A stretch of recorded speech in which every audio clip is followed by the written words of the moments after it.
I'm sure the homeless will do wonderful things with their new homes.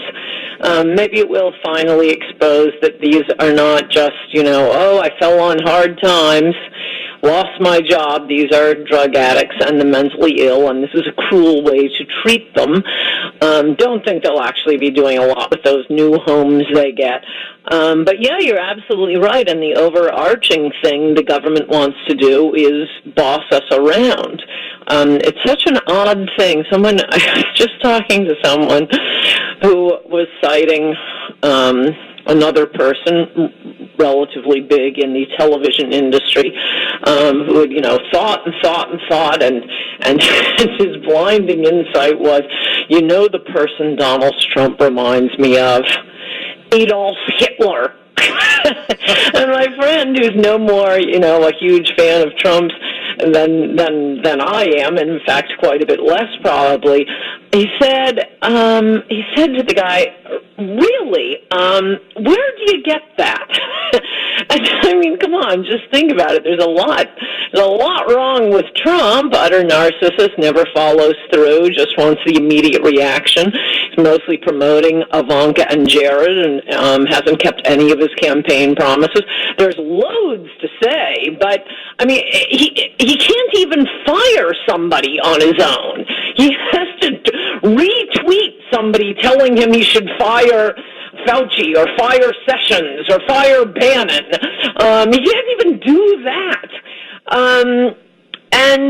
And so we're not really getting it from him, but what the government mostly wants to do, other than, Adolf Hitler, Donald Trump, is control us, dominate us, boss us around. I think everybody was fine with maybe I'm wrong about this. It sucked, but everybody was fine with the 2-week stay-at-home order. The Chinese sent us this monstrous virus. Got to flatten the curve, keep people safe. We don't really know who it's hitting yet, although we had a pretty good idea, and it's only been borne out by the evidence that it's really mostly just a danger for the elderly and the immunocompromised. There's been very little evidence to contradict that. I mean, a certain number of young people die of the flu every year. They do. I know of some, or get pneumonia or something. But it's mostly the people this is knocking out, which we've known from the beginning, elderly, immunocompromised. But once they start extending that 2 weeks into 3 weeks, 4 weeks, talking about extending it through the entire summer, perhaps through the entire year, and you have that lunatic governor of Michigan who's now telling people, just to stay in their home. They can only go out with family members. Well, we've also had study after study coming in saying to reduce the transmission of this Wuhan flu, you need sunshine, fresh air. There's no evidence right now indoors. So what's the government's policy? Stay inside. Don't leave your home. Don't go into warm weather. Don't walk on the beach. And the lunatic governor of Michigan even taking it farther. Now she's shutting down the sales of these big box stores like I guess Walmart and Costco, where they have grocery stores and pharmacies. Well, the whole store is allowed to be open. So when you're under lockdown, you could go in and get other things, scrapbooking or carpeting or gardening materials. Nope. The garden center has to be cordoned off. This is what the government likes to do. And if you're looking for fascism, it is a lot of these Democratic governors. It bears no relationship to anything we know about this virus. In fact, the evidence is going the other way in terms of being outdoors and in terms of it not particularly being a problem for younger, healthy people. But no, we're just going to shut everything down because we want to control you. We can do it, so we're going to say that's the science. That's the science. That's the science. No, it's not the science, but it is your nature. Well, I'll tell you this, and there's a lot of blame that should be given to these governors who are doing all these insane things. But they're just lemmings who are taking the advice and the guidance from the news media, who is just absolutely hair on fire about this. And I am of the belief that if the news media broadcast from Atlanta instead of New York City, this would barely be a blip on the screen.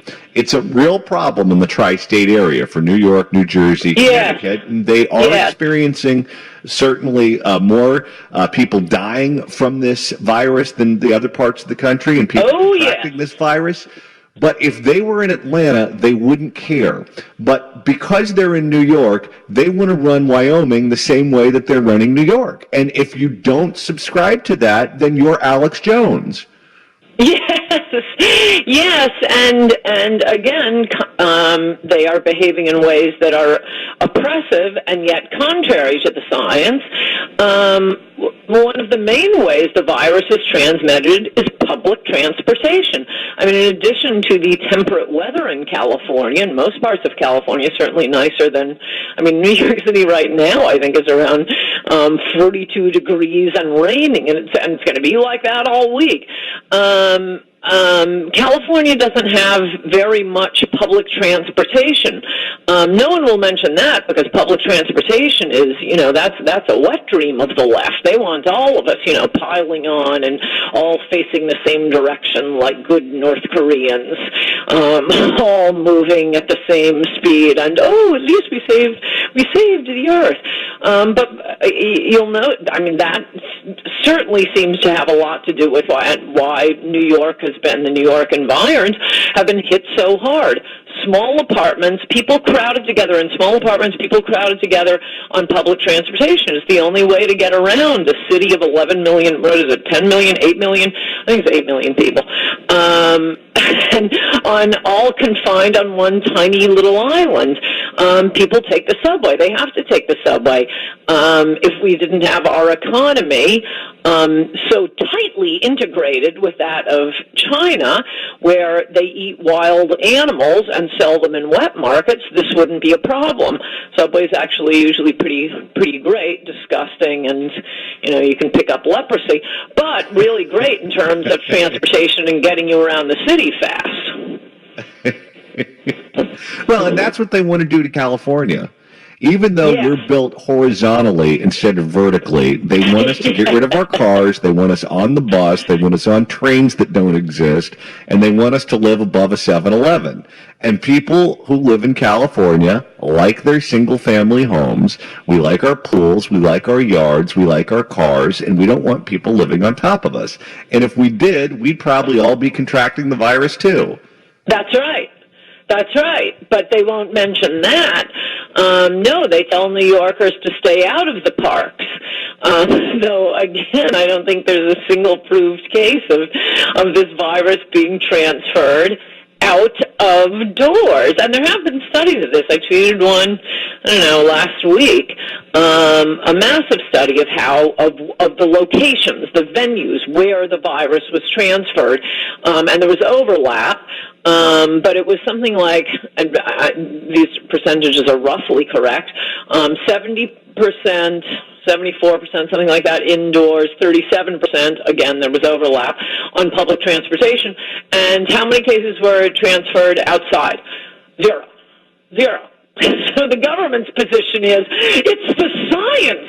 Stay inside. Don't go outdoors. No, the science is exactly the opposite, proving all you want to do is boss us around and keep us all home and make us take public transportation. Well, if you want to be a stickler on the science said that we should have shut down travel from China a long time before we did. I mean, we were one of the first ones to do it. But as far as I'm concerned, we should have done it before we did 2017. We should have done it with Europe, too, when Italy was going bonkers. Yeah, January 20, what's inauguration day? It's around in there. Okay, so let's we'll give them a few days to write it up along with the Muslim ban. A total world ban by January 30th, 2017. Well, you'll see, I just posted a column today. I mean, it's kind of been driving me crazy. That I feel like I have to bite my tongue over what a complete disaster Donald Trump has been. Why? Because consider the alternative. And I think you're going to have to be considering up close and personal come next January. But be that as it may, as with everything else, The media won't attack Trump for what he's really guilty of. They want to run off and attack him for something he's bulletproof on. Oh, you didn't shut down the country when there were 0 deaths in this country, when the media was busy talking about impeaching you. Can you imagine if he had come out and started talking about a viral pandemic and everybody stay home in the middle of the impeachment trial? But as with this entire presidency, no, a lot of blame can be laid at Trump's feet for lying to his supporters, making all kinds of promises on China. He's going to stop China from raping us and bring manufacturing home, and he's going to shut down these H-1B visas. Remember that whole thing about the Disney World workers? That was a big part of his campaign. That Disney down in Florida was bringing in for their tech workers foreigners on the H-1B visa and making the Americans train their cheap foreign replacements. You know, because there are no Americans to do these jobs. That's why we need foreigners. Well, then how come they have to be trained by Americans?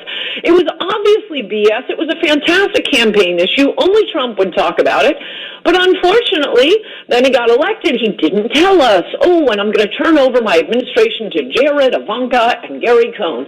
And that's what he did. They told him, no, don't impose tariffs on China. For 2 years, no tariffs. For actually this whole time, this same number of Chinese students have been pouring into American universities. The same number of H-1B workers pouring in, taking jobs. Oh, and as the LA Times reported yesterday, Norman Matloff, the computer programming professor at University of California, Texas Davis, who writes a lot about this and what a scam the H-1B visa is. It's just a way of underpaying Americans and keeping Americans unemployed in the tech industry. And he pointed out, the area in the Bay Area that's been hit hardest? Silicon Valley. And we found out in the LA Times yesterday the first 2 cases of the Wuhan flu in America were in Silicon Valley. That can be laid at Trump's feet. He made promises on China, and he kept them just as well as he kept his promises on immigration. That he should be blamed for, but the media won't mention that. Well, and here's what's going to happen as soon as the presidential campaign kicks off, or at least as soon as people start paying attention to it. Joe Biden is going to attack him for shutting travel down from China and Italy, and he's going to say that what he's been saying, that it was based in racism, not in science, and it doesn't work, and everything else that we've heard ad nauseum for weeks and weeks and weeks. And his chief medical advisor, Dr. Ezekiel Emanuel, is saying that we're going to have to shut the country down for a year to a year and a half. That is going to be where the criticism is going to be coming from. We will make America great again.